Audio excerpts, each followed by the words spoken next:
What if I told you that there's a ticketing platform designed not just to sell tickets, but to transform how you manage your entire venue, ensuring that you're always a step ahead in managing your theater? Agile Ticketing Solutions wasn't just built for the cloud. We pioneered it 25 years ago. While others are just catching up, we continue to set the standard. Agile Ticketing Solutions, not just the smarter choice, but the most reliable ticketing platform for your theater. Visit us at www.agiletix.com or call 615-360-6700 now to learn more.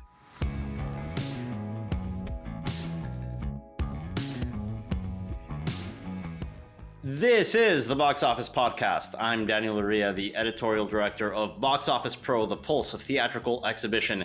Here this week with my colleague and co-host, Russ Fischer, editorial director of the Box Office Studios, which provides editorial services for movie theaters. And together this week, we are going to be going over the July release slate coming off of a fantastically rebound month of June when we really needed movies to start working at the box office. They delivered.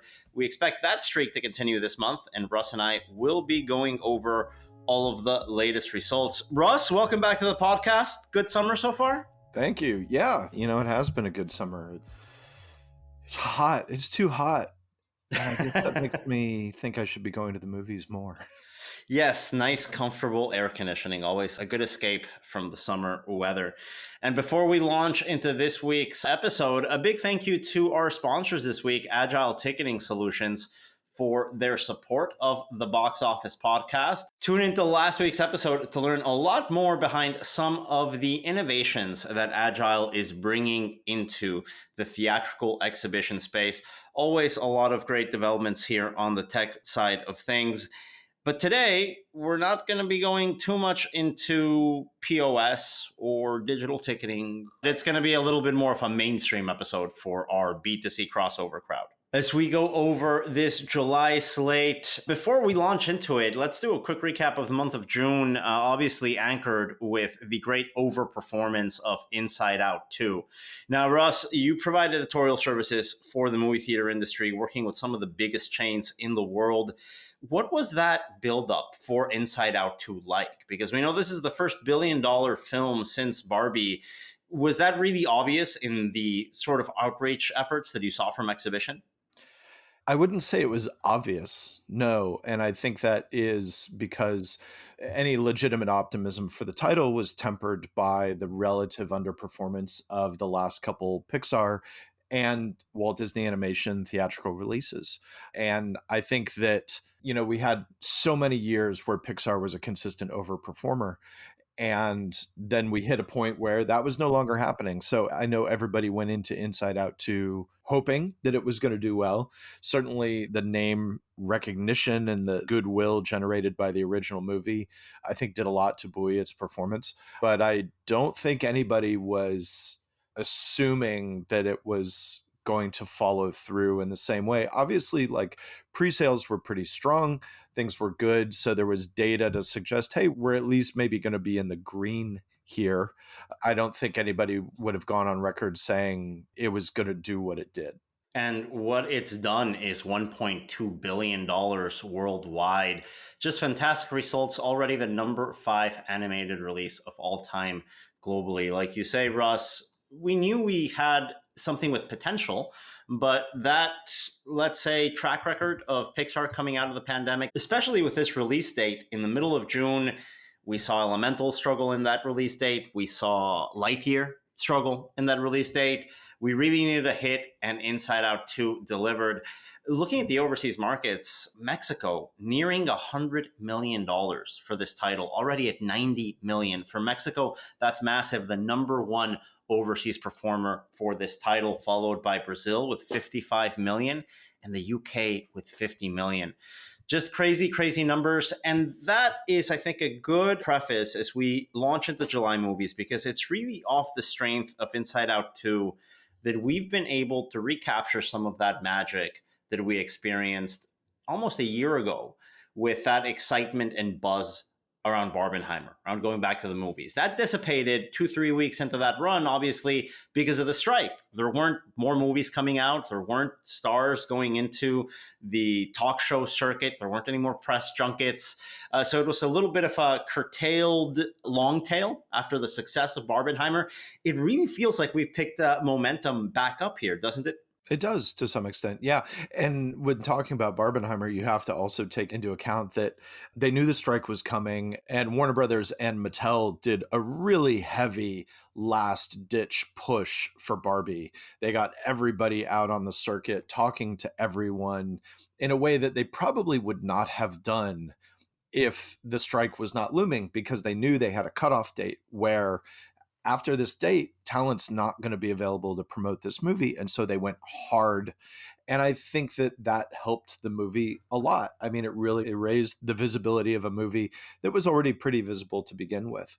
So yeah, it's obviously it's not the same sort of thing with Inside Out 2, but I agree that in a general sense, yeah, it does feel like we're finally out of the shadow of those particular strikes from 2023. Maybe moving forward, you see a little bit of the same sort of thing with how Disney and Marvel are trying to promote Deadpool and Wolverine, but they're not making Hugh Jackman and Ryan Reynolds available in the same way that Margot Robbie and Gosling were made available for Barbie. They're not, Right. because they don't have to. So I'm curious to see how that goes. It's a little bit of a play from the it sells itself playbook, what we're seeing, I think, from Deadpool and Wolverine. Maybe you release a still, maybe Ryan Reynolds on his social media channel puts in a red band minute-long trailer, right? Get some sort of new outfit for either the heroes. And the buzz just grows and grows and grows. We'll be going into what we expect out of Deadpool and Wolverine shortly. But let's start off in our preview of July by talking about the July that's already happened here. Of course, we're already halfway into July as we record this preview episode. But that gives us some time and space to look over the performances of movies like Despicable Me 4, which opened over the July 4th weekend, a 3-day weekend of $75 million and a 5-day total of $122 million for Despicable Me 4. I think on par with expectations that we had on the title. All in all, Russ, the entire box office for the 4th of July weekend was 18% above the 4th of July weekend from 2023. And that tells you what you need to know about this recovery right now, that the strike is now behind us. We can't use it as an excuse anymore. Now the movies that work on their own, and the movies that don't probably were never going to work. Are you talking about Horizon? Unfortunately, I am talking about Horizon. Yes, that's a good segue. Thanks for picking up on that. It was always going to be a big risk for Kevin Costner and Warner Brothers coming out with a big theatrical event like this. Honestly, though, Horizon performed along the lines of an adult skewing drama that just came out a little bit ago. Focus Features and the Bike Riders really on par performance-wise in its opening weekend to Horizon. Obviously, Horizon, I think, sticking around a little bit stronger than the Bike Riders has. Bike Riders is about to fall off a cliff because PVOD is about to hit in that 3-week expiration. I have cartons of milk that last longer than the exclusivity window from Focus Features and Universal, unfortunately.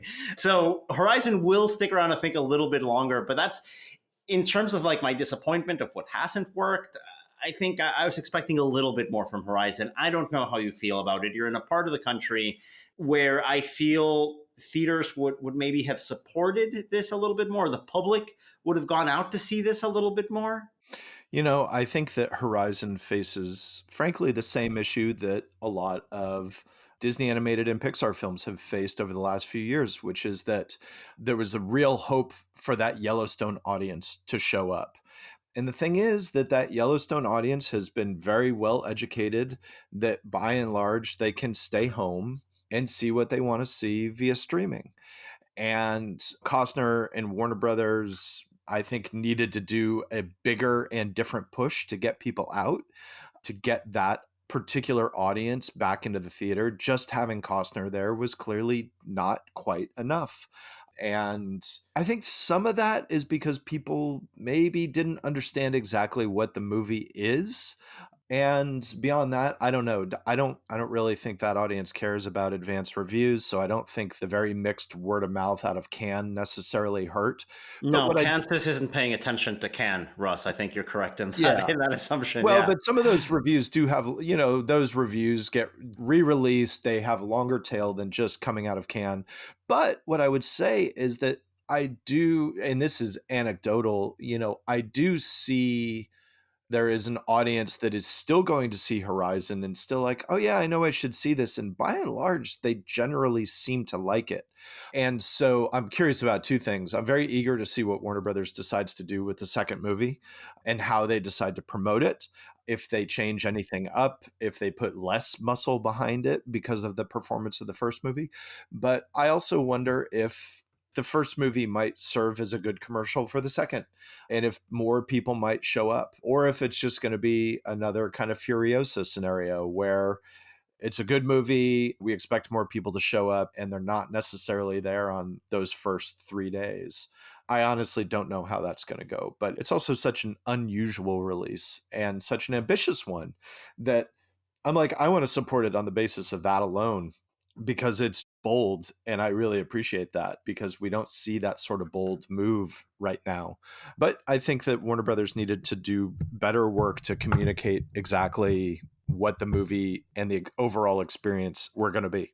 I think it's interesting in the fact that this is a movie, like you allude to, that has a sequel coming out in August, and that was already on the schedule. That was already part of the release plan. We're going to release part one of a 3-hour non-IP driven Western, adult skew Western in June. I'm laughing just because I love that boldness that you talk about. Yeah. That it really takes guts to say that.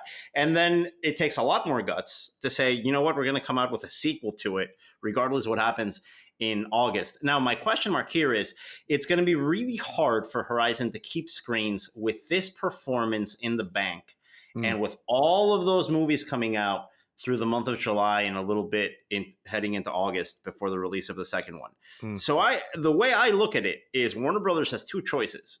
You just cross your fingers, hope everything goes well in whatever screens you got to keep theatrically, and use that as whatever platform you can to promote the sequel in August. You move the sequel in August. I think that wouldn't be unheard of if you say, you know what, let's take a little bit more time. Let's see how we can readdress some of this marketing campaign, what audience showed up, what didn't. Maybe you move it to October, to November, maybe even to something like 2025. I don't think that'd be completely unheard of.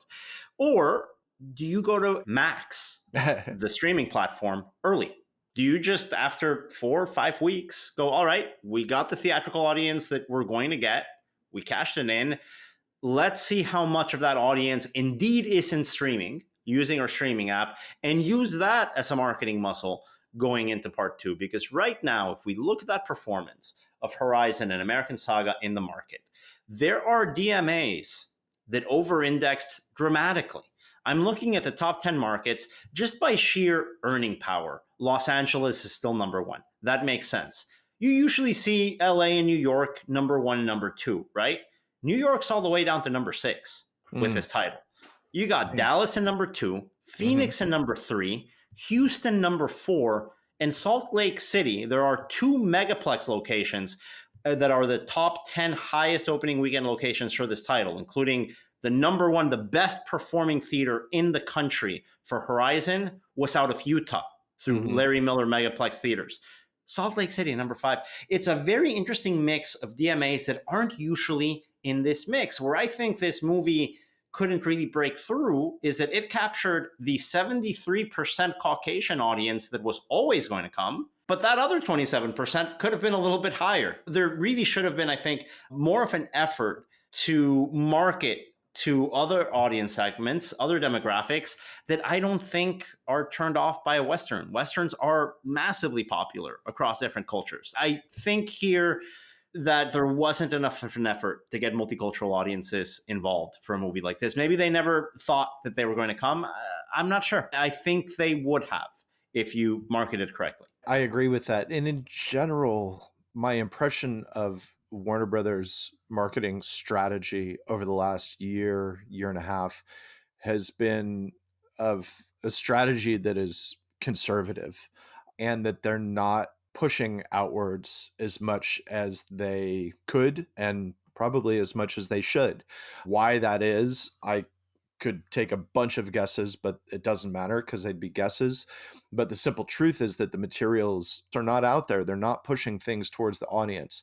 And there's just too much other competition to take such a conservative strategy. And now you take Horizon Chapter 2, set for an August release. There's no trailer for that movie. There's no, like, Yikes. I don't know that there are videos, that there's anything for that movie on TikTok, on platforms where you need to reach people now. And by the way, there are trailers for movies that are coming out on Thanksgiving already Yes. up online, Yeah. like that you can easily watch and access. Yes, that's a huge, huge issue. It's like, and to some degree, I understand the difficult place that Warner Brothers is in with this, because you have two movies with essentially the same title coming out 8 weeks apart. How do you promote the new one without confusing people into thinking you're promoting the last one, or vice versa? It's a tough scenario across the board. It challenges a lot of the way these companies do business right now. And I have just sitting here talking about it for 10 minutes. I haven't cracked the code. Clearly, I've thought about it a lot more than that. They haven't cracked the code either. I think the performance of the movie tells us that. Yeah, I think an unfortunate result here for Horizon and American Saga Chapter 1 in the market, but we have to say it a result really in line with other similar movies in the marketplace. Meanwhile, you've got a mixed bag here between those April and May releases that have held on to this point. You have Garfield movie and The Fall Guy hovering in the low. Meanwhile, you've got titles like Kingdom of the Planet of the Apes at 170 million plus, Bad Boys Ride or Die at $180 million plus, movies that are performing surprisingly well considering they're parts 4 in their respective franchises. Meanwhile, the prequel for A Quiet Place Day 1 already grossing $100 million coming into its third weekend. It's not to say that nothing is working. You have these sort of like good summer inflection points with releases between June and some of those May titles that did work to get us through in between the massive blockbusters like, let's say, Inside Out 2 and Despicable Me 4. And I think that, we've been seeing that over the last 6 months. We saw a bunch of that in December, where we had these long tail performers that didn't have huge openings out of the gate, but that consistently performed over a period of 5 weeks into January. We're still seeing that here and there. And I think what it speaks to is your frustration with the very short theatrical window from Universal and Focus. Like, give some of these movies room to breathe, give the marketing team a time to, fine tune. I think there's a real art to the post-release marketing blitz. And some studios are much better and more active in doing that than others. And I think it shows in the long tail performance of some of these titles. Audiences are interested, but again, it takes a lot to cut through the noise and just let people know that some of these movies even exist to begin with. And I'm going to throw something like If from Paramount into that conversation, which has already made $110 million 8 weeks in. That was a hard sell, right? I mean, it wasn't attached to an IP. It came in a down period in the market in general. But Paramount stuck it out with If in theaters, and it's already outperformed something like the Garfield movie, something like The Fall Guy, right? I think it's performed decently well after an opening weekend that didn't get anybody too excited for something like If. It's been able to hold its ground, and we've seen that with Kingdom of the Planet of the Apes as well, right? I mean, week after week, strong holds for this movie from 20th Century Studios. So I think it's overall a healthy market setting the stage for what's coming out this weekend.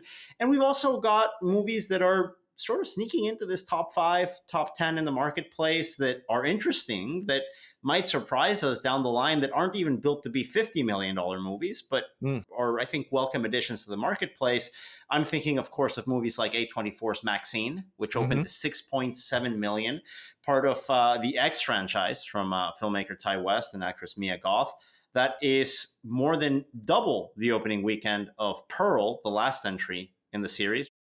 And on the other end of the spectrum, we've got from Angel Studios Sound of Hope, the story of Possum Trot, opening to 6.8 million on a 4-day frame because it opened on the 4th of July proper. Decent opening weekend, obviously nothing close to the runaway success of Sound of Freedom, but I think that was always an unfair comparison. It maybe doesn't have some of the reactionary fervor that, whether it was intentional or not, helped carry Sound of Freedom in what was, let's say, a slightly more underwhelming 4th of July frame last year. This year, it's actually going up against a lot of strong movies this 4th of July. I don't want to make too many assumptions about the audience for that movie. I can certainly make assumptions and draw conclusions about how Angel Studios is marketing it. I think something like the Pay It Forward program, which seemed kind of innovative and was attention getting when they did it with Sound of Freedom, is less so when they're doing it now with Possum Trot. It's You just. think so? I think that's a really good point to bring up here because it did get an A+ cinema score, Russ. And that's what makes me wonder if that Pay It Forward program is going to work maybe slightly better here in a different, context rather than $100 million plus movie. Right. Maybe that's what makes a real difference here, to be honest, looking at this word of mouth. I mean, I think financially it works for Angel Studios, no question. It works for the movie, and hopefully it works for theaters as well. This is not a movie that people are talking about in the way that they talked about Sound of Freedom. It's not a Flashpoint kind of movie. And I think to a certain extent, that might just be because, Sound of Freedom generated a lot of sort of culture war and politically oriented conversation.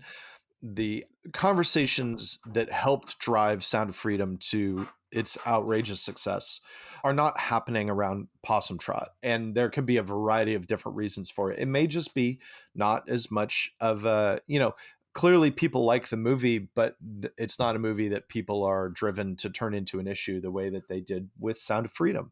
And that's no comment on the movie. It's just a comment on how audiences and maybe even people who are not audiences for the movie are interacting with it. Yeah, I think those are good observations. All in all, I think both Maxine and Possum Trot play roles in a market that benefits from having big blockbusters and films maybe oriented for a more specific audience niche than those cross-quadrant titles. I think it's a good sort of mix that we have going into this year. I agree completely. And I think the existence of a movie like Possum Trot is terrific.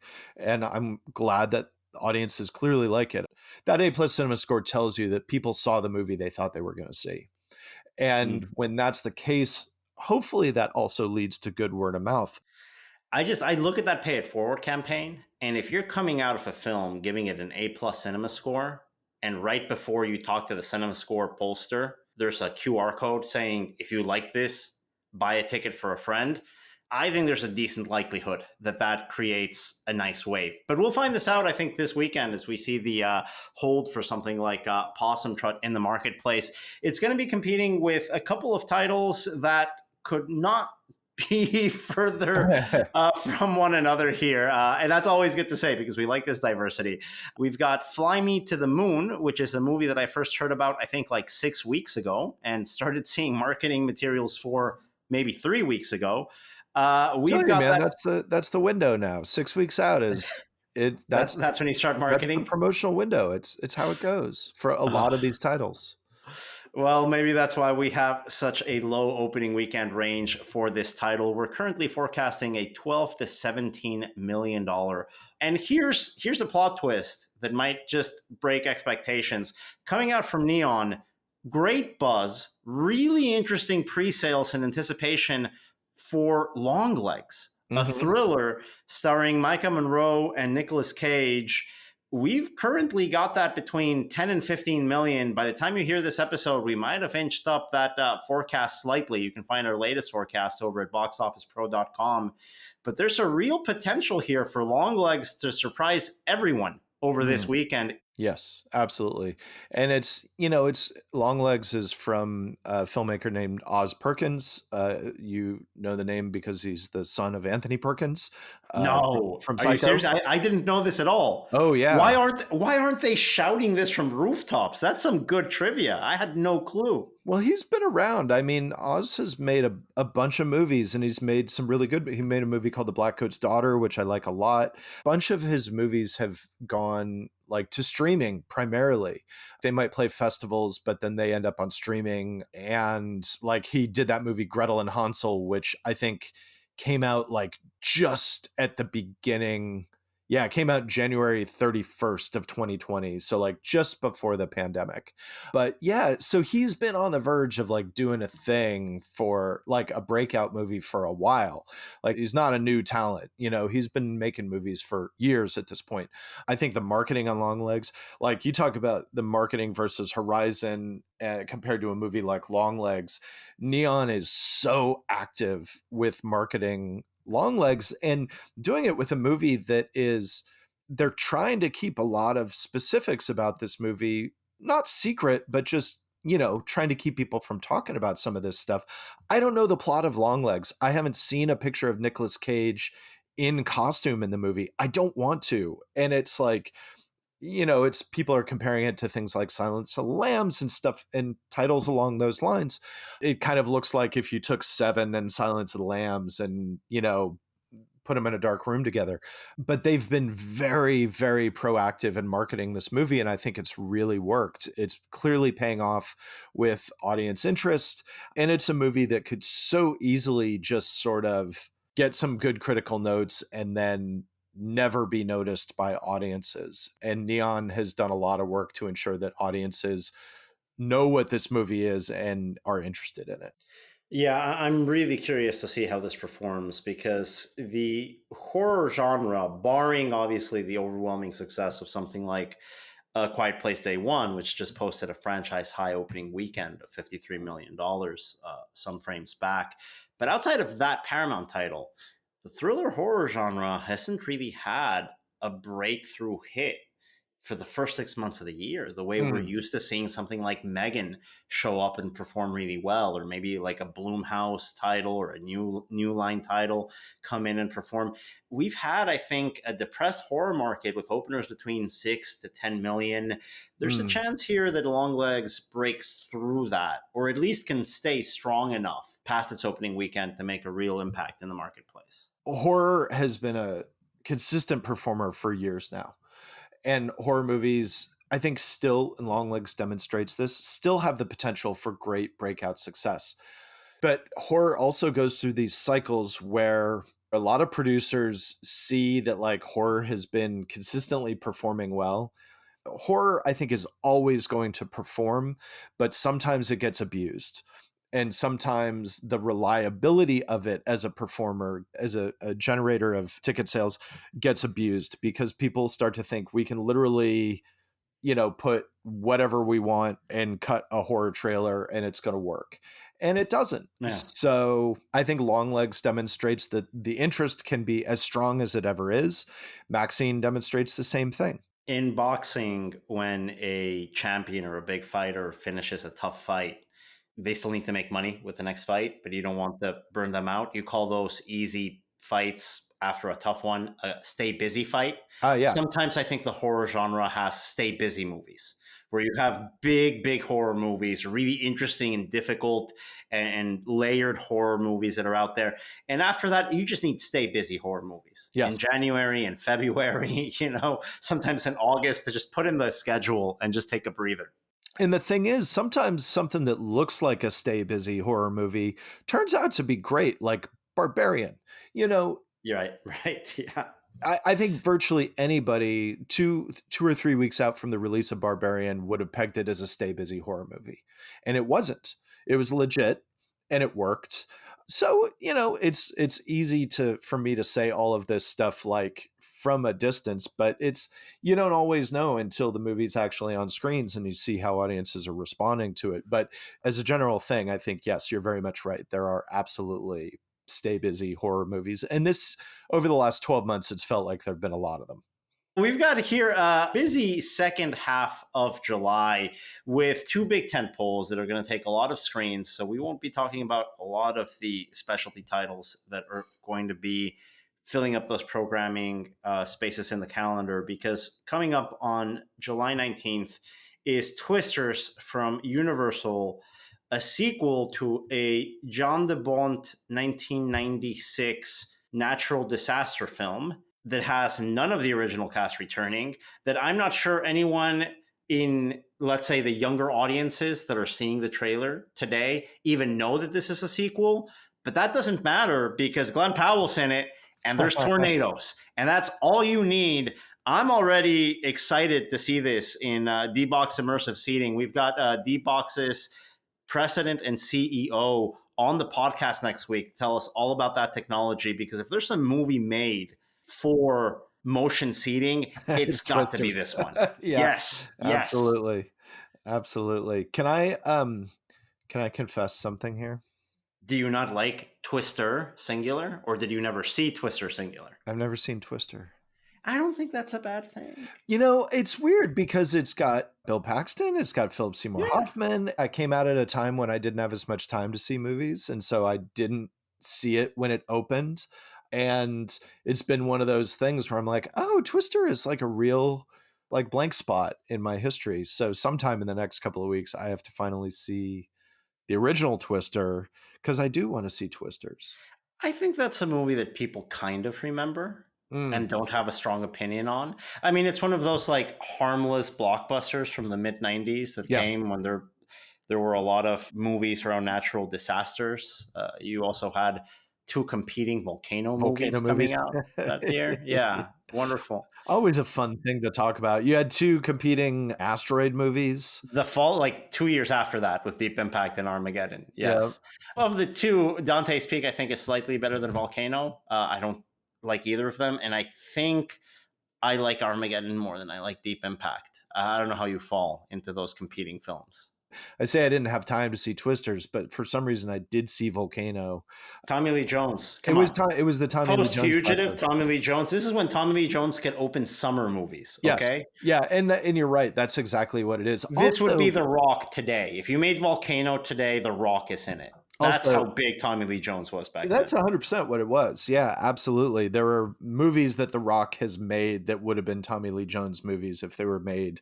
But yeah, in the world of genre films, Twister, the original, really felt like it was a genre film of its time. Now it's, I think, really well and ingeniously marketed as a product of the viral everything shot on iPhone era. And I think that's the right marketing angle. I'm really surprised in how Universal has treated the build-up for this film, which we're right now expecting a $65 million like baseline.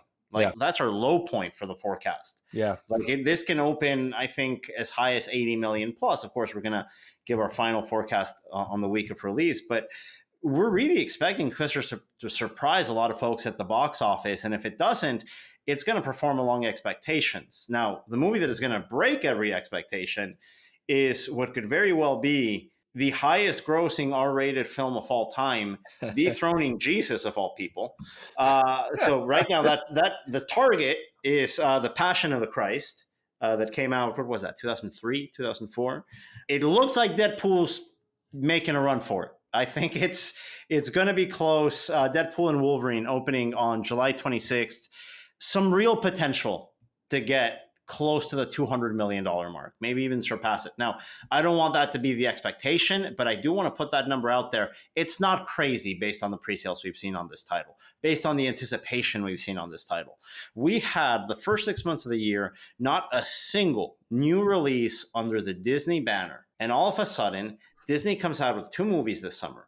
The first, on a release date, they failed at launching Pixar movies, a division that has underperformed at Disney since the pandemic. And the second, coming in late July, rescheduled from May, when it was originally open, it was supposed to open before the strike, on a Marvel franchise that has lost a lot of its luster coming from last year. I think what this summer is going to teach us is just the importance of Disney performing well theatrically, because we already saw Pixar get its mojo back. I think Deadpool and Wolverine is going to breathe new life into the Marvel properties that they sorely, sorely need. And maybe because it's one of these weird standalones that's just going to come in and break all narrative continuity that I think a lot of people have given up on. I think the simple fact is that it looks like a good time. Yes, You know, that's a great way of putting it. It doesn't look like work.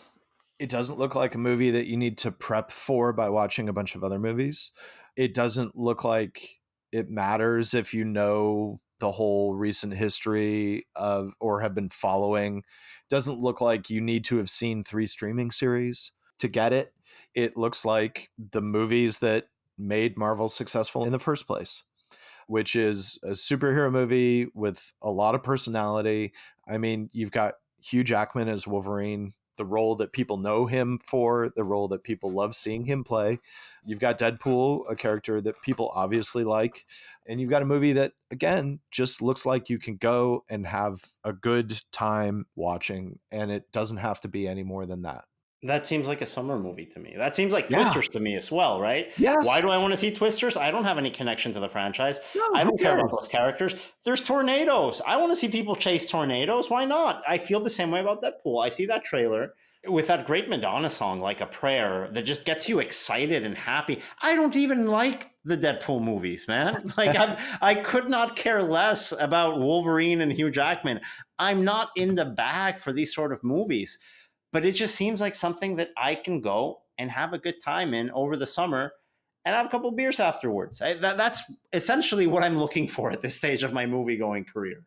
Yeah, and I think a lot of people are with you on that. And this movie suggests that it's going to give you exactly that.